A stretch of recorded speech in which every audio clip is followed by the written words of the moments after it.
واش كنتي كتعرف باللي كاينين جوج نسخ مختلفة من دفاتر العشابة؟ بصح جوج ديال المانكات جاو من نفس اللايت نوفل الياباني. الاولى كتخرجها سكوار انكس والرسومات ديال نيكو كوراج، وهاد النسخه هي اللي معروفه بزاف في جميع البلدان حيث كتوصلنا عبر دار النشر كيين وكتتبع القصه الاصليه ديال الروايه. اما النسخه الثانيه فهي ديال شوغاكوكان وعندها ستايل مختلف شويه، كيجي موديل اكثر وفيه تغييرات في بعض المشاهد، وحتى هي متوفره ايضا تحت اسم لي كارني دو لا فارماسيين انكيت على كور عند مونا بوكس. ودابا حيت جينا نهضروا على دفاتر العشابه، كاين واحد التفصيل ما كيتقالش ليه بزاف الناس.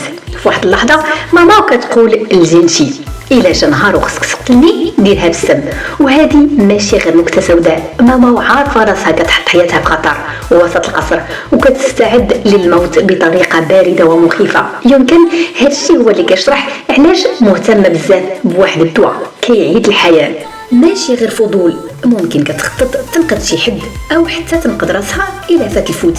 وزيد عليها واش كتعرف انمي اوشينوكو حتى هو فيه تفاصيل مخبيه عجيبه بحال النجوم في العينين، ماشي غير زينه فقط. هاد النجوم كيمثلوا الوهم، الكذوب والصوره اللي الناس باغيين يشوفوك بها. في اوشينوكو النجوم في راسها فحال قناع، وعلى هذا الشيء الاغنيه ديال ليدول ديال يوساوبي جات مناسبه بزاف حيت الكلمات ديالها كتلخص القصه كامله قبل حتى ما يبدا الانمي. وبالمناسبه الى عجبك هذا النوع من المحتوى ما تنساش تابونا وخلي لايك ليك راي في الكومنتات. نحن نحب الاستماع الى ارائكم. شكرا لكم.